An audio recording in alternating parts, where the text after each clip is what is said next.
Hello students, welcome to the new lecture of circular motion.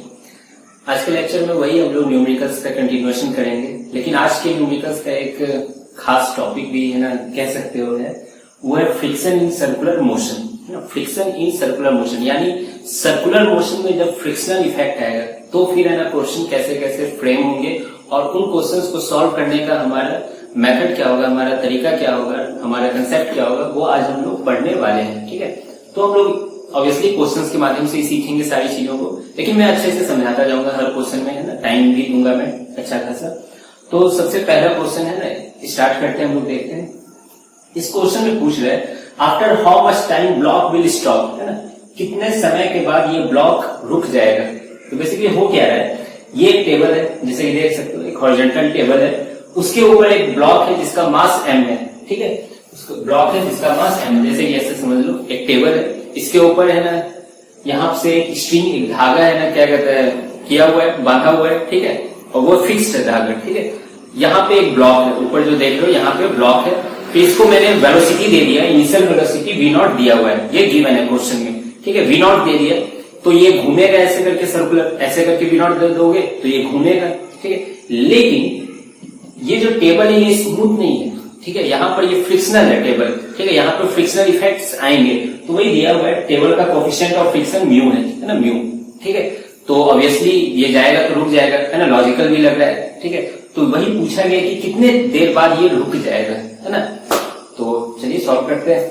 ठीक है, तो अब यहाँ पे फ्रिक्शनल कोफिशिएंट दिया हुआ है, कोफिशिएंट ऑफ फ्रिक्शन दिया हुआ है, तो ये तो जाहिर सी बात है कि फ्रिक्शनल फोर्स लगेंगे।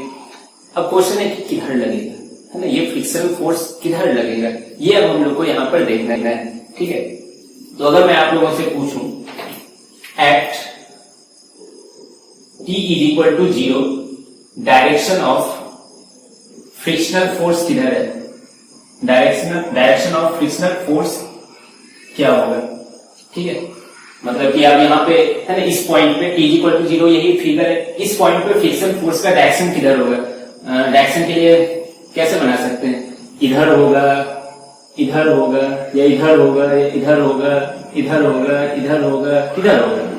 ठीक है, मैं नंबरिंग भी कर देता हूँ, 1 2 3 4 5 6 7 8, है ना। एग्जाम में 4 ऑप्शन रहते हैं, यहाँ तो 8 ऑप्शन है ना, हालत खराब हो गया होगा। तो चलो देखते हैं कि किधर होगा फ्रिक्शन फोर्स का डायरेक्शन। तो अब फ्रिक्शन फोर्स के बारे में हम लोग क्या जानते हैं, है ना, न्यूटन्स लॉ ऑफ मोशन के बाद एक फ्रिक्शन चैप्टर भी आया था, वहां आप लोगों ने हूबहू पढ़ा भी होगा। ठीक है, तो फ्रिक्शन फोर्स क्या होता है, किधर लगता है वो, है ना। तो ये तो आप लोग जानते हो कि फ्रिक्शनल फोर्स मोशन को अपोज करता है। ठीक है, इतना आप लोग जानते होंगे। मैं यहाँ पे एक चीज जोड़ना चाहता हूँ कि फ्रिक्शनल फोर्स रिलेटिव मोशन को अपोज करता है ना, जिस डायरेक्शन में रिलेटिव मोशन हो रहा है, किसके किसके बीच, जो बॉडी मूव कर रही है और जिसपे मूव कर रही है ना, दोनों के बीच का जो रिलेटिव मोशन होता है उसको वो अपोज करता है। ठीक है, ये चीज ध्यान रखना। ठीक है, लेकिन अगले क्वेश्चन में एक अलग टाइप का डिफिनेशन भी आएगा ना। यहाँ पे अभी बेसिक फ्रिक्शन के मतलब हम लोग समझ रहे हैं, उसी से मैं इसको सॉल्व कर रहा हूँ। ठीक है, जो कि आप लोग जानते भी होंगे। तो अब देखो ये इधर जा रहा है ना, ये इधर मतलब ऊपर नहीं जा रहा है। ठीक है, आपके सीलिंग की तरफ नहीं जा रहा है, मतलब हॉरिजॉन्टल में ऐसे करके जा रहा है। ठीक है, तो फ्रिक्शनल फोर्स किधर लगेगा, फ्रिक्शनल फोर्स बाबू ऑब्वियसली पीछे के डायरेक्शन में लगेगा फ्रिक्शनल फोर्स, है ना, जिसको मैं स्मॉल f से डिनोट कर रहा हूँ। अब ये कितना लगेगा, what will be the value of frictional force here.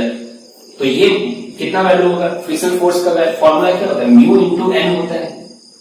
ठीक है, म्यू इंटू एन, म्यू ही है, और एन का वैल्यू क्या हो जाएगा, mg हो जाएगा।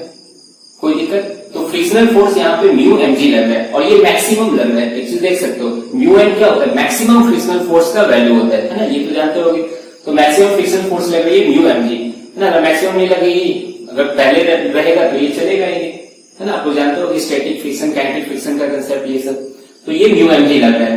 ठीक है, अब क्वेश्चन है कि फ्रिक्शनल फोर्स म्यू mg लग रहा है, ये बॉडी इधर चल रही है, तो ये फ्रिक्शनल फोर्स बेसिकली क्या कर रहा होगा, इस बॉडी को मूवमेंट से रोक रहा होगा, है ना। रिलेटिव मोशन को ये क्या कर रहा है, अपोज कर रहा है। ठीक है, तो देखो ये इधर जा रहा है। ठीक है, तो ये फ्रिक्शनल फोर्स एक एक्सीलरेशन प्रोवाइड कर रहा है ना। एक्सीलरेशन कैसा एक्सीलरेशन है, ये निगेटिव एक्सीलरेशन है, जिसको हम लोग रिटार्डेशन भी कहते हैं। ठीक है, और एक चीज और देख सकते हो, ये रेडियल डायरेक्शन है, क्योंकि ये ऐसे करके सर्कुलर पाथ में घूम रहा है। ठीक है, ये रेडियल डायरेक्शन हो गया और ये कौन सा डायरेक्शन हो गया, टेंजेंशियल डायरेक्शन हो गया, है ना। तो एक चीज हम लोग देख सकते हैं कि frictional force tangential acceleration provide कर रहा है, लेकिन निगेटिव, है ना, पॉइंट से।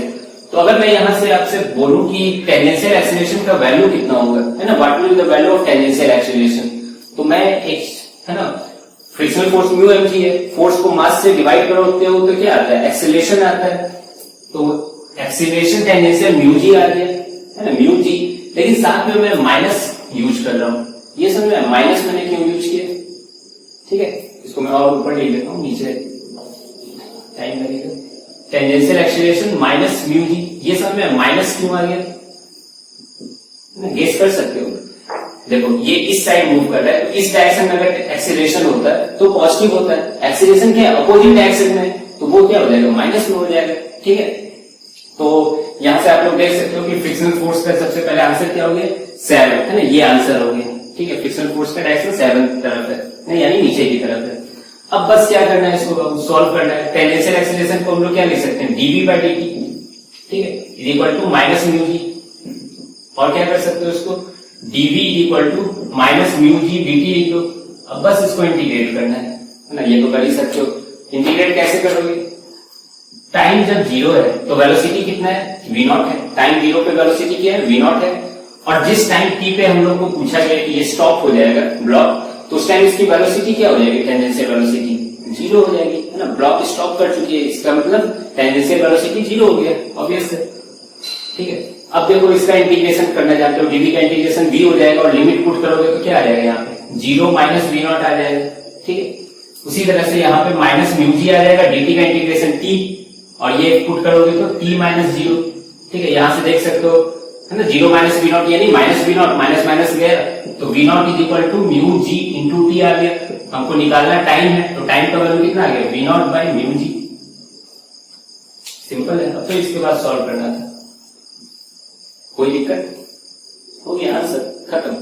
अब लोग सर इंटीग्रेशन सब आ गया, है ना, हालत खराब हो गया होगा नीट के बच्चों का कम से कम। तो देखो कुछ नहीं बाबू, ऐसे भी सॉल्व कर सकते थे कि टेंजेंशियल एक्सीलरेशन यहाँ पे कैसा आया है, कांस्टेंट है, टेंजेंशियल एक्सीलरेशन यहाँ पर कांस्टेंट आया है, कोई दिक्कत, टेंजेंशियल एक्सीलरेशन यहाँ पे कांस्टेंट आया है। जब टेंजेंशियल एक्सीलरेशन कांस्टेंट होता है तो हम लोग इक्वेशंस ऑफ मोशन को आराम से लगा सकते हैं, ये जानते हो एक चीज। तो देखो इक्वेशंस ऑफ मोशन से भी अगर लगाते हैं ना तो भी आ जाता है method 2, v equal to u plus 80 होता है ना, v equal to u plus 80 होता है, ठीक है। फाइनल वेलोसिटी क्या होने वाला है, 0 होने वाला है। इनिशियल वेलोसिटी क्या है, v0 है, एक्सीलरेशन क्या है, माइनस म्यू जी, और टाइम t निकालना है। तो यहां से भी देखोगे तो t इक्वल टू क्या आ जाएगा, v0 बाई म्यू जी आ जाएगा, ठीक है। तो जो सॉल्व करना है, ठीक है। यहाँ पे इत्तेफाक से टेंजेंशियल एक्सीलरेशन कांस्टेंट आ गया, तो हम लोग ये इक्वेशंस ऑफ मोशन लगा सकते हैं। अगर कांस्टेंट नहीं आता है तो फिर इंटीग्रेशन अपना मतलब लास्ट पी होता है, ठीक है, तो उससे सॉल्व करना होता है।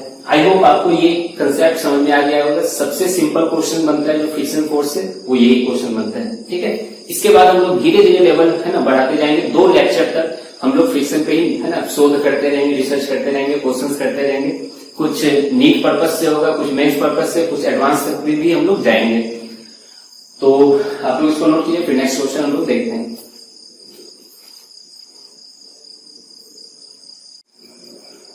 हाँ, तो अब हम लोग नेक्स्ट क्वेश्चन देखते हैं। यहाँ क्या क्वेश्चन है, find omega max for no slipping, है ना, मतलब स्लीपिंग नहीं हो, इसके लिए कितना मैक्सिमम ओमेगा हम लोग रख सकते हैं। किसका मैक्सिमम ओमेगा, इसका, ठीक है। अब देखो हो क्या रहा है, ये एक डिस्क है, डिस्क आप लोग जानते हो, है ना, जिसमें जैसे कि सीडी का कैसेट जो होता है वो एक तरह का डिस्क हो गया, ठीक है। ये डिस्क है जिसका रेडियस r है, इसका कोएफिशिएंट ऑफ फ्रिक्शन म्यू है, मतलब अब सब जगह फ्रिक्शनल इफेक्ट्स आएंगे, ठीक है।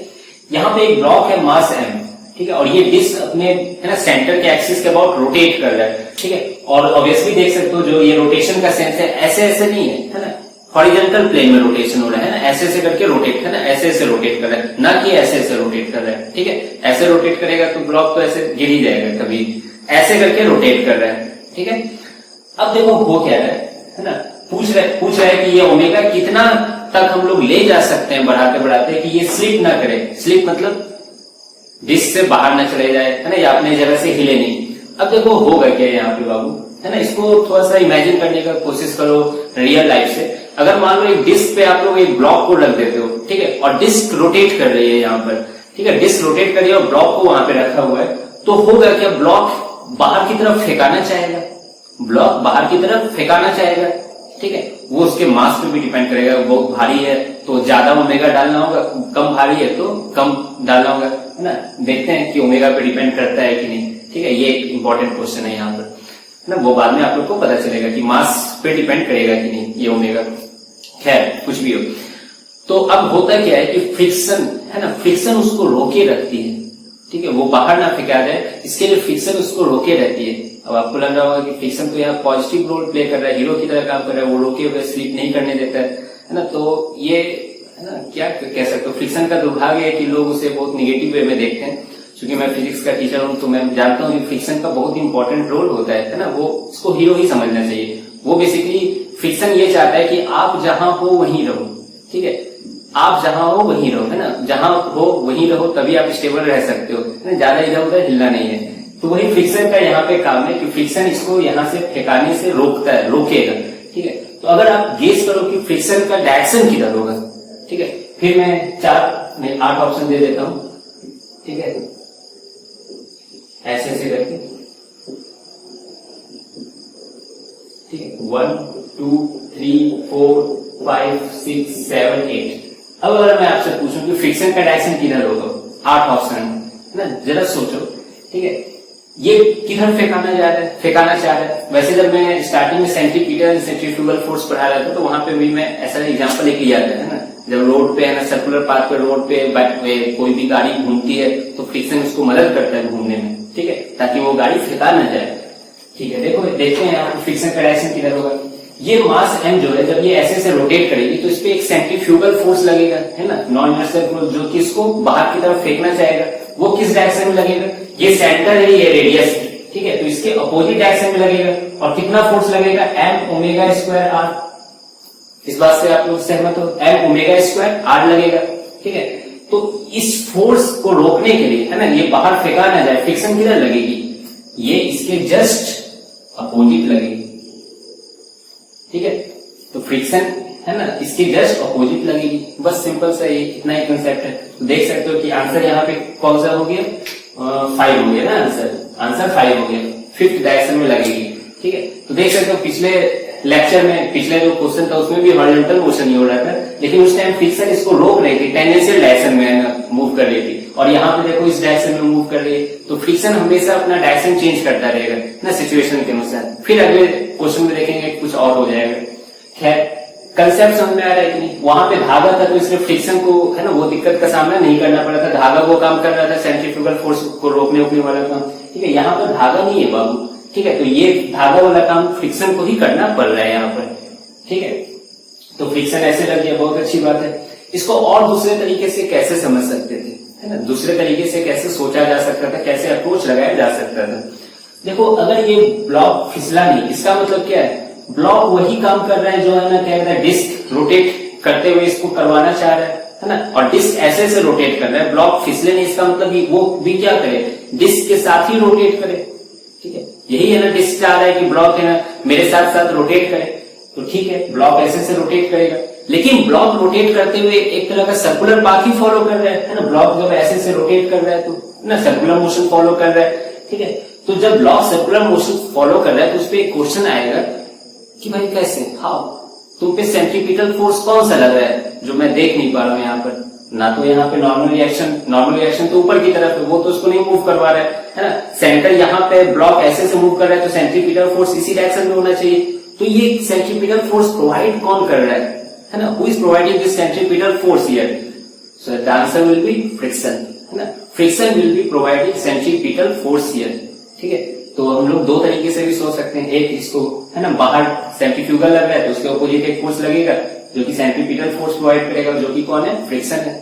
कोई दिक्कत? तो ये तो हुआ क्वेश्चन को समझने का, कंसेप्ट समझने का, फ्रिक्शन समझने का। लेकिन एग्जाम में तो नहीं इतना सोचना है, ठीक है, एग्जाम में तो क्वेश्चन सॉल्व करना है। अब देखो यहां तक अगर आप पहुंच गए, ठीक है, तो बस डायरेक्ट आपको क्वेश्चन सॉल्व करना है कि फ्रिक्शन कितना लग रहा है, friction m omega square r लग रहा है, ठीक है, मतलब m omega square r friction लगेगा तब, है ना, ये चीज स्लिप नहीं करेगी।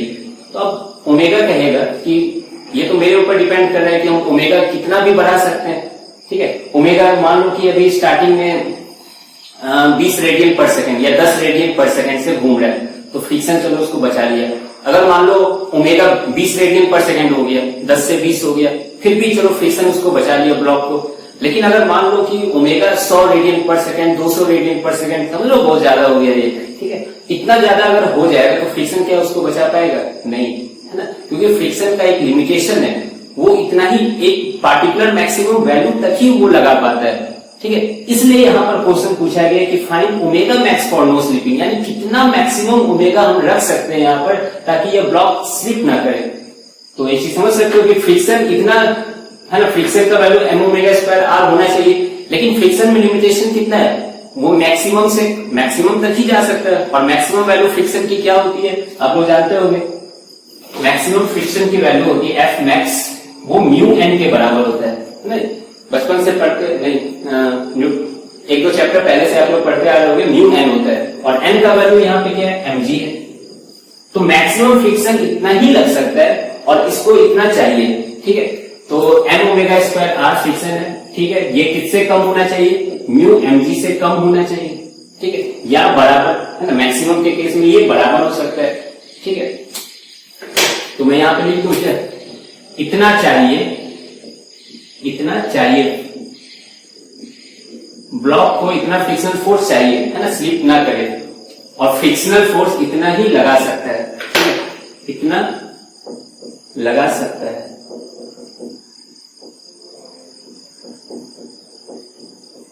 ठीक है, अब आप लोग समझ गए हो कि frictional force M omega square R चाहिए ताकि ब्लॉक स्लिप ना करे, लेकिन फ्रिक्शनल इतना ही लगा सकता है, ठीक है। तो इससे ज्यादा नहीं हो सकता है। अब जब एग्जाम में सॉल्व करोगे तो लेस देन इक्वल टू ये सब सोचना नहीं है, डायरेक्ट इक्वल टू मार के सॉल्व कर देना है, ठीक है।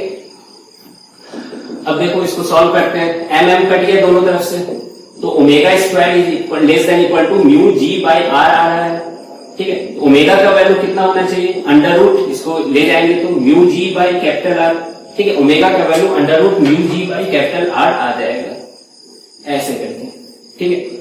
तो ये देख सकते हो लेस देन इक्वल टू क्या बता रहा है कि इससे कम या बराबर हो सकता है। तो इसका मतलब मैक्सिमम ओमेगा कितना हो सकता है? Under root mu g by R, ठीक है। इक्वल टू आ गया, लेस देन हट गया, ठीक है। यानी under root mu g R से कम रहेगा तो ये स्लिप नहीं करेगा। तो मैक्सिमम कितना रह सकता है? Under root mu g by R, simple concept है, ठीक है। तो आप लोग एग्जाम में ये लेस देन इक्वल टू पे ज्यादा फोकस नहीं करना, डायरेक्ट म्यू एम जी से इक्वेट करना, यानी फ्रिक्शन इसके बराबर होगा और ये किसके बराबर होगा? जितना मैक्सिमम ये लगा सकता है। तो अभी आप लोग देखें कि फ्रिक्शनल फोर्स पहले 7th डायरेक्शन में लग रहा था, फिर अभी 5 डायरेक्शन में लग रहा है। अब देखते हैं नेक्स्ट क्वेश्चन में वो किस डायरेक्शन पे लगेगा, है ना। ये कुछ भी कर रहा है ये फ्रिक्शनल फोर्स, आप लोग देख सकते हो, लेकिन फिजिक्स के लॉ को फॉलो कर रहा है, ठीक है। अगर मैं मजाक में बोल रहा हूँ कुछ भी कर रहा है तो फिजिक्स के लॉ को फॉलो करते हुए कुछ भी कर रहा है। तो इसको आप लोग नोट कीजिए, फिर हम लोग नेक्स्ट क्वेश्चन देखते हैं।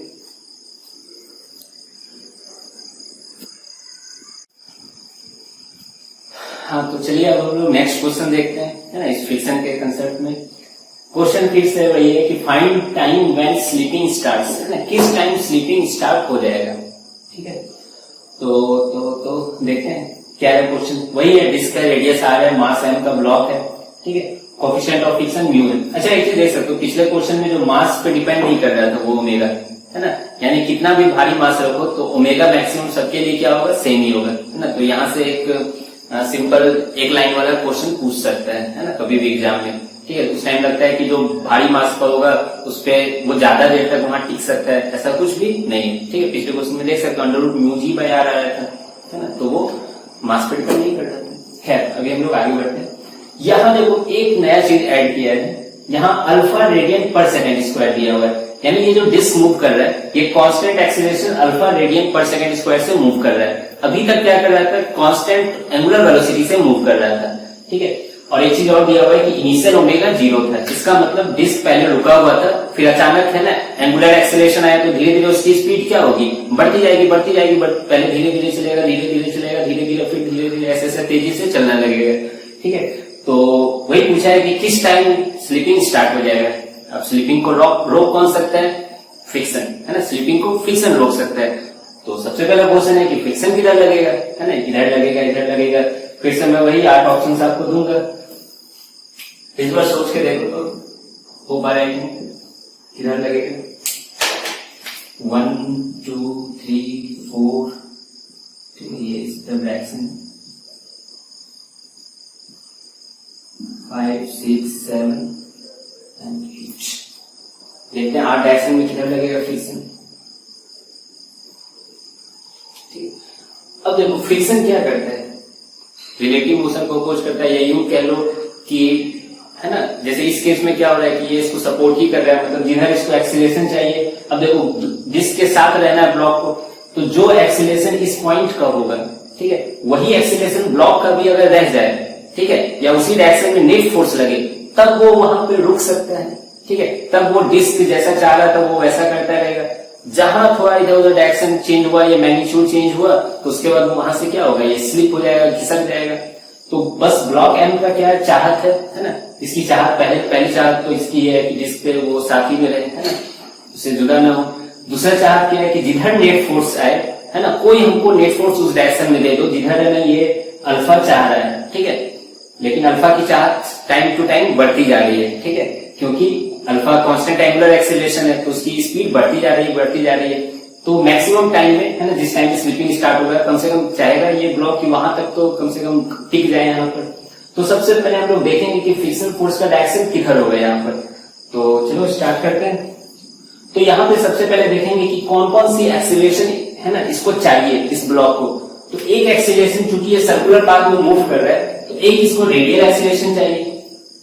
ठीक है, पहले के केस में सिर्फ रेडियल एक्सीलरेशन इसको चाहिए होता था, तो फ्रिक्शन फोर्स इधर लग जाता था, वो रेडियल एक्सीलरेशन प्रोवाइड कर देता था। याद है, फ्रिक्शन फोर्स m²r लिखते थे हम लोग, है ना, friction force centripetal force provide कर देता था, है ना। अभी हम लोग एक्सीलरेशन पे बात कर रहे हैं, ठीक है, कोई दिक्कत।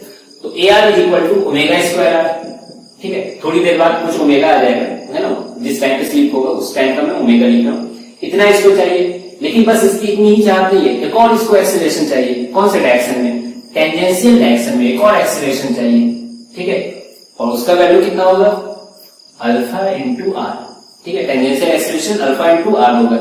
ठीक है, अभी तक ये वाला नहीं आ रहा था, क्यों, क्योंकि ये कांस्टेंट ओमेगा से मूव करता था पिछले 2 क्वेश्चन में। यहाँ पे ये कांस्टेंट एंगुलर एक्सीलरेशन है बाबू, है ना, इस चीज को ध्यान रखना।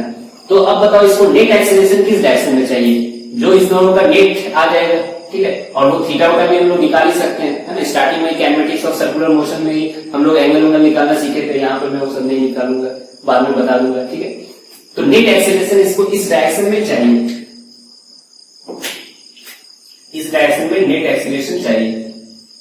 और बड़ी क्वेश्चन है बाबू, नेट एक्सीलरेशन तो चाहिए, बहुत अच्छी बात है। देगा कौन ये नेट एक्सीलरेशन, तो कोई और नहीं, फ्रिक्शन ही देगा। ठीक है, अब लग रहा है ना फ्रिक्शन अच्छा आदमी है, तो फ्रिक्शन ही ये नेट एक्सीलरेशन प्रोवाइड करेगा, ये फ्रिक्शन फोर्स ही नेट एक्सीलरेशन प्रोवाइड करेगा। लेकिन फिर यही बात फिर से आती है यहाँ पे कि चलो थोड़ी देर तक प्रोवाइड कर देगा, लेकिन उसकी एक लिमिटेशन है। क्या लिमिटेशन है, कि उसका एक ही मैक्सिमम वैल्यू होता है, उससे ज्यादा वो क्रॉस नहीं कर सकता है। लेकिन इस केस में नेट एक्सीलरेशन दिन प्रतिदिन नहीं, मतलब बोलना चाहिए टाइम टू टाइम बोलना चाहिए, टाइम टू टाइम बढ़ता जा रहा है। क्यों, क्योंकि कांस्टेंट एंगुलर एक्सीलरेशन बढ़ता जा रहा है। ठीक है, तो ओमेगा बढ़ता जाएगा, तो ये वाली चीज बढ़ती जा रही है। ये तो मानो कि चलो कांस्टेंट है, लेकिन ये वाली चीज बढ़ती जाएगी, तो ये नेट एक्सीलरेशन भी क्या होता जाएगा, चेंज होता जाएगा। ठीक है, और इसका डायरेक्शन भी चेंज होता रहेगा। ठीक है, क्योंकि कोई एक वेक्टर चेंज होगा तो डायरेक्शन भी चेंज होगा। तो फ्रिक्शन फोर्स भी ऐसा चीज है कि जिधर डायरेक्शन होगा उधर वो शिफ्ट होता जाएगा हमेशा। तो अभी टाइम = जिस टाइम स्लीपिंग होगा मान लेते हैं कि कितना एंगल पे हो रहा है। ठीक है, मान लेते हैं ये थीटा एंगल है ना, वेलोसिटी के डायरेक्शन से। तो बस अब सॉल्व करना है, सिंपल। फ्रिक्शन कितना होना चाहिए, मास इंटू नेट एक्सीलरेशन होना चाहिए। ठीक है, ये इसकी चाहत है, लेकिन ये किससे कम होगा, जितना इसका मैक्सिमम फ्रिक्शनल फोर्स है वो क्या हो सकता है, μmg।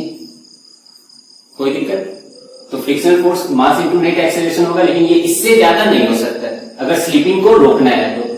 ठीक है, तो बस हम लोग अब सॉल्व करते हैं इसको। मास काट दें, मास करिए। नेट एक्सीलरेशन कितना होगा यहाँ पर, radial acceleration plus tangential acceleration का square √AR² plus AT² should be less than equal to μg। ठीक है, अब दोनों तरफ स्क्वायर कर देते हैं और AR और AT का वैल्यू भी लिख देते हैं। AR = ω²r, तो AR का स्क्वायर कितना हो जाएगा, ओमेगा का पावर 4 r²। ठीक है, सही है ना। और टेंजेंशियल एक्सीलरेशन का वैल्यू अल्फा है, उसका स्क्वायर लिखते हैं, तो α² r² less than equal to μ² g², है ना, ये स्क्वायर हो गया था। कोई दिक्कत। अरे आप तो सॉल्व करना है, हम लोग को चाहिए टाइम चाहिए और ओमेगा नहीं दिया हुआ है क्वेश्चन में, अल्फा दिया हुआ है। तो ओमेगा को यहाँ पे क्या लिख सकते हैं, omega is equal to omega not plus alpha into time लिख सकते हैं। टी टाइम पे स्लीपिंग स्टार्ट हुआ है ना, किसी टाइम टी पे हम लोग स्टडी कर रहे हैं। ओमेगा नॉट तो 0 है बाबू, ओमेगा इज इक्वल टू क्या आ गया, अल्फा टी आ गया। कोई दिक्कत, इसको यहाँ पे पुट कर दो तो ये क्या हो जाएगा, अल्फा का पावर 4 टी का power 4 R square plus alpha square are square less than equal to mu square g square. यहाँ थोड़ा सेट लिया,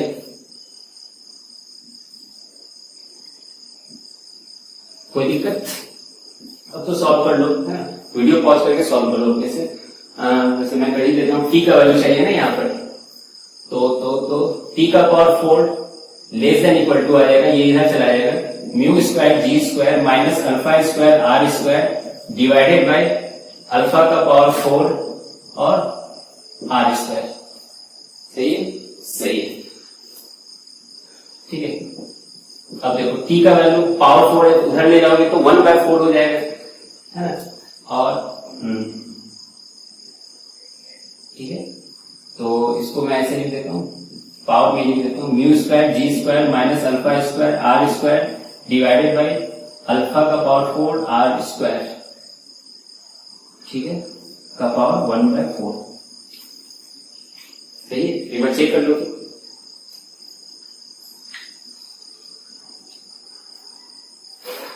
कोई दिक्कत, तो ये टाइम, इससे ये जो टाइम आ रहा है ना, जो भी टाइम आएगा कैलकुलेट करने के बाद वैल्यू दिया जाएगा तो एक टाइम नहीं आएगा ये, ठीक है। उससे कम टाइम में स्लीपिंग नहीं होगा, है ना, ये चीज मैं बेसिकली निकाला हूं for no slipping, no slipping, ठीक है। फ्रिक्शन इतना होना चाहिए जो कि म्यू एम जी से कम होगा। तो किस टाइम पे स्लीपिंग होगा, है ना, तो वो टाइम है ना, लेट्स से टी नॉट मैं पूछ रहा हूं, तो किस टाइम पे स्लीपिंग स्टार्ट हो जाएगा, जैसे ही इस टाइम से ज्यादा हो जाएगा तो स्लीपिंग स्टार्ट हो जाएगा। तो टी नॉट का वैल्यू ना, स्लीपिंग टाइम ऐसे लिख देता हूं, slipping time T not is equal to क्या हो जाएगा, बस इसका वैल्यू लिख दो, mu square g square minus alpha square are square by alpha का पावर 4 आर स्क्वायर, ठीक है। ये सब इसलिए करना पड़ा क्योंकि मैं यहाँ पे ज्यादा तेज बना हूँ, लेस देन इक्वल टू डाल दिया हूँ। आप लोग एग्जाम में कुछ नहीं करना, डायरेक्ट इक्वल टू डाल के, है ना, डायरेक्ट आंसर आ जाएगा यही, ठीक है। अब देखो ये हो गया। अब अगर आपसे, है ना, ऐसे एक्स्ट्रा थोड़ा सा करने के लिए अगर कोई पूछे कि कितना होगा उस टाइम ओमेगा का वैल्यू, ठीक है, कितना ओमेगा का वैल्यू हो जाएगा उस टाइम जब स्लीपिंग स्टार्ट हो जाएगा, तो ओमेगा इज इक्वल टू क्या है, अल्फा टी है ना, आप लोग यहां से देख सकते हो, omega is equal to alpha T है, ठीक है। अल्फा तो अल्फा ही है, टी ये निकला हुआ ये, ठीक है। तो omega is equal to alpha T है। अब इसको अगर हम लोग डालेंगे यहाँ पे टी का वैल्यू, ठीक है, और अल्फा को इसके अंदर ले जाओगे तो अल्फा का पावर 4 हो जाएगा, है ना, ये आप लोग निकाल लेना, ठीक है, सॉल्व कर सकते हो अगर मान लो पूछे तो। मैं यहाँ पे यही बताना चाह रहा हूं कि अगर अल्फा का पावर 4 अंदर जाएगा, ठीक है, तो ये इसके साथ कट जाएगा, ठीक है, और फिर क्या हो जाएगा, या अल्फा का पावर 4 को बाहर निकालो, अल्फा का पावर 4 को बाहर निकालो तो 1/4 है, तो ये क्या होगा, अल्फा ही बाहर निकलेगा, तो अल्फा अल्फा कट गया। तो देखो मैं डायरेक्ट यहाँ पे लिख देता हूँ, mu square g square minus alpha square are square का power by divided by are square का यहाँ पावर 4 है ना, यहाँ पे 4 लिखा हूं, इसका मतलब क्या है, स्क्वायर रूट नहीं है, ये पावर 4 में, ठीक है। तो ऐसा कुछ आंसर आएगा। तो एक चीज देख सकते हो कि ये जो वैल्यू आया है, ठीक है, और इसके पहले जब कांस्टेंट ओमेगा से घूम रहा था ये डिस्क, दोनों में कंपेयर करो कौन ज्यादा है ओमेगा, ठीक है। तो आपको पता चलेगा कि वो ओमेगा ज्यादा था और ये कम है। कैसे देख सकते हो, है ना, इसको अगर, है ना, दोनों को आर स्क्वायर को अलग अलग डिवाइड करोगे तो यहाँ पे क्या आ जाएगा, under root mu square g square by are square आएगा, और ये आर स्क्वायर इधर आ गया, का पावर 4 हटाओगे दोनों का अलग अलग, ऐसे, है ना, समझाने के लिए, तो ये under root mu g by r आ जाएगा, ठीक है, क्योंकि स्क्वायर स्क्वायर तो एक खत्म होगा, वहां पे under root mu g by r आ रहा था, और यहाँ देखो कुछ न कुछ सब्ट्रैक्ट हो रहा है यहाँ पर, तो इसका मतलब ये ओमेगा क्या है, पिछले वाले से कम है, पिछले वाले से कम है, पिछले वाले से कम, ठीक है, पिछले वाले से कम है ये ओमेगा। एक चीज देख सकते हो, तो आप लोग देख सकते हो कि जब अल्फा रेडियन पर सेकेंड स्क्वायर से घुमाओगे, ठीक है, तो जल्दी स्लीपिंग हो रहा है ना, है ना, कम ओमेगा पे स्लीप हो जा रहा है, और जब कांस्टेंट ओमेगा से घुमाओगे तो वही ओमेगा की वैल्यू ज्यादा रहेगी, मतलब ज्यादा देर तक फ्रिक्शन उसको बचा सकता है, ठीक है। तो ये एक देख सकते हो, ये थोड़ा सा एडवांस क्वेश्चन हो गया है ना, मेंस एडवांस लेवल का हो गया, नीट लेवल का नहीं है ये, है ना, कभी एग्जाम में नहीं आएगा सॉल्व करने, लेकिन इससे कंसेप्ट बेहतर हुआ, बस इतना ही यहाँ पे सीखना था। ठीक है, देख लो इंपॉर्टेंट नहीं तो यही रहता है, उसके बाद तो बस कैलकुलेशन है डराने के लिए बस। तो आई होप कि आप लोग को ये चीज समझ में आ गया। अगर फिर पूछे इसमें एक और क्वेश्चन पूछे कि उस टाइम है ना, जिस टाइम स्लीपिंग स्टार्ट हुए उस टाइम उस टाइम वेलोसिटी वेक्टर और फ्रिक्शन वेक्टर के बीच का क्या डायरेक्शन होगा, है ना, क्या एंगल होगा। तो बस यहाँ से थीटा निकालना है, थीटा क्या हो जाएगा, रेडियल एक्सेलरेशन को ऊपर ले जाओ तो tan theta is equal to radial acceleration by tangential acceleration हो जाएगा, radial acceleration by tangential acceleration. Radial acceleration का वैल्यू ओमेगा स्क्वायर आ रहा है, फिर उसका सहारा लेना पड़ेगा, देखो कितना खतरनाक वैल्यू आ रहा है, और टेंजेंशियल एक्सेलरेशन का वैल्यू अल्फा आ रहा है। ठीक है, आर आर तो कट गया, अल्फा बाय ओमेगा स्क्वायर आएगा, उसको theta equal to tan inverse करके लिख देना। ठीक है, तो सब नहीं पूछेगा, ठीक है, एग्जाम में तो नहीं आएगा ये सब क्वेश्चन। तो आई होप आपको ये कंसेप्ट क्लियर हो गया कि फ्रिक्शन का डायरेक्शन किधर किधर चेंज हो रहा है ना। फ्रिक्शन यहाँ पे सपोर्ट का काम कर रहा है बेसिकली, है ना, उसको स्लिपिंग से रोक रहा है, या यूं कह सकते हो रिलेटिव मोशन को अपोज कर रहा है। क्योंकि अगर नॉन इनर्शियल फ्रेम में देखो तो नेट फोर्स क्या लगेगा, नेट एक्सीलरेशन के अपोजिट डायरेक्शन में लगेगा, तो फ्रिक्शन बस इसको अपोज कर रहा है, रिलेटिव मोशन इधर होना चाह रहा है और फ्रिक्शन इसको इस डायरेक्शन में अपोज कर रहा है। कोई दिक्कत? तो अलग अलग तरीके से इसको समझ सकते हैं, सोचा जा सकता है। तो आप लोग इसको नोट कीजिए, अगर आप लोग को समझ में नहीं आया तो एक बार फिर से वापस है ना क्या कहते हैं वीडियो को ले जाइए और एक एक चीज में समझाया हूं अच्छे से, एक बार फिर से देख लीजिए। ठीक है, बहुत कंसेप्चुअल क्वेश्चन था ये। तो फिर आज के लेक्चर के लिए बस इतना ही रखते हैं, नेक्स्ट लेक्चर में फिर से फ्रिक्शन के कुछ अच्छे अच्छे क्वेश्चन आएंगे, है ना, नॉर्मल लेवल के। तो फिर मिलते हैं नेक्स्ट लेक्चर में, आप लोग इसको नोट कीजिए। Have a nice day, thank you.